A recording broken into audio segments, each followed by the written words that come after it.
You've probably heard the saying that whatever bothers you about somebody else is something that you're not facing in yourself. Or if you haven't, hi, hello, I'm Angel. Thanks for stopping by my channel, and that's something I say frequently anyway, or think frequently. I use that technique to try to improve myself anytime I realize that I'm being bothered by somebody else, criticizing someone else in my head, or out loud, but more often in my head I catch myself criticizing someone else, and then once I recognize that's what I'm doing, I flip it around and see what about myself am I denying or, not accepting, that's leading to that resistance, that negative feeling. And, excuse me, it's a little more trafficy out here than I expected. In doing that, I have had some great epiphanies, great opportunities to face parts of myself, learn more about myself, try to transform my weaknesses and shortcomings into strengths and attributes. And it's been really neat to see how that works when I turn around and face something in myself. So one example is that I got really upset over a friend of mine who lies a lot, and I got like vehement about being lied to, and so then I realized that my reactivity, my level of emotion was escalated to the point where that wasn't a rational, relevant reaction. That was one of those triggered responses. So I looked at what is it in me, do I lie? I mean, initially I want to think like I'm not a liar like that, but the truth is there are plenty of places in my life that I lie, and most of us do, and I choose the places where to me it's okay, and you probably choose the places where to you it's okay, and maybe they're not the same. And for my friend or my ex-friend, we have different areas where we feel it's acceptable to lie. There's a different line, but that doesn't give me a right to, it doesn't make me more right than her. It just means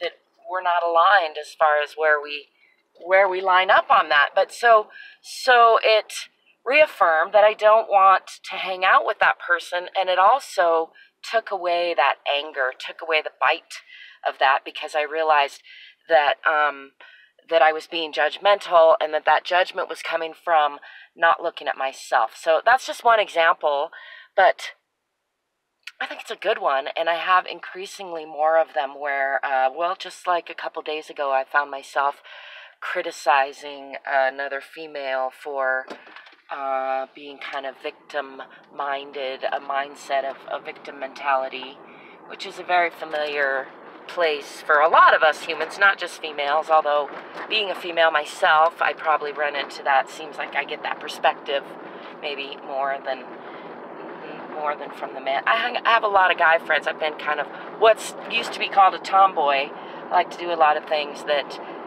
typically get attributed to men doing them, like fix my car and snowboarding, and again, things that have nothing to do with being male or female, just maybe they're more young, which is more masculine on some levels. Anyway, that's a tangent.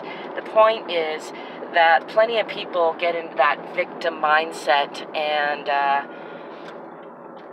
I find myself being critical of that, and then I had to realize that I too get in that victim mindset plenty. In fact, my very feeling critical of that is a way for me to kind of get that chemical response, that very familiar chemical response, which I do think the more I learn, the more I see that that's what a lot of it, if not all of it, boils down to in this body is, I was going to say mitigating, but it's navigating, making useful, understanding, and then steering or driving these biochemical responses, electromagnetic responses and biochemical responses that are going on in the body.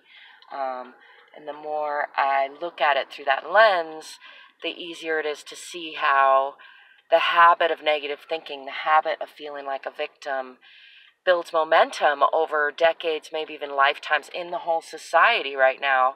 And so it's understandable that it takes some doing to build momentum in the other way. And it's been a couple years that I've been deliberately, consciously working on shifting my negative thinking patterns, and I still have some negative thought patterns, and I don't know if I'll ever get rid of all of them. I don't know if Tony Robbins, I would like to meet him and hang out with him and really kind of pick his brain about how much he's been able, because he comes to mind as somebody who has really made a really profoundly dramatic shift, I think, and been successful at it. So anyway, the point is, even though I'm not perfect, I haven't overcome my negative thought patterns altogether, I do feel like I'm gaining more and more momentum toward the positive. And as I do that, so when I first started, it really bothered me, hurt my feelings, and sent me down that same negative victim thought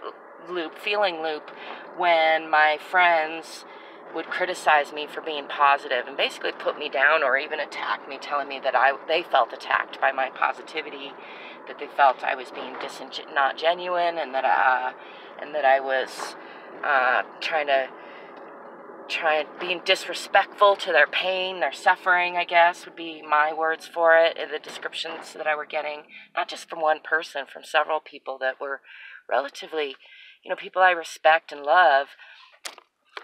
And I still get that. I just got some more of it this morning, and some of it yesterday, and it's a pretty regular basis from people I know and have known a long time.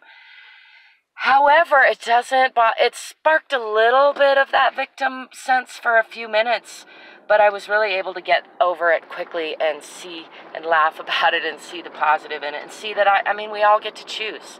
And I'm proud of myself and grateful that I have discovered my ability, and I'm gaining momentum in my ability to choose to view things as positive, choose the positive instead of the negative. That's not disingenuous, and it's not belittling the negative. It's a choice, because I've wallowed in both, the negative and the positive, and I've decided that feels better to me, and everybody gets to make that choice for themselves. And at times I still choose the suffering, at times I still wallow, so I'm not holding that against anybody else. I just choose not to do it as often as I can. That's what I have to say about that. I'd love to know what you think about that. Let me know in the comments below. I'm getting ready to go get a student haircut. Hopefully my hair will still look beautiful when I get out. I've been liking it, but needs a little trimsy. So I'll see you after the trim. In the meantime, you can find ways to connect to me and ways to support me in the description. I welcome your questions and comments. Don't forget to subscribe if you haven't already. Give me a thumbs up if you like this video. And until next time, peace, prosperity, positivity, potential, love, laughter, lightheartedness. Stay groovy, baby.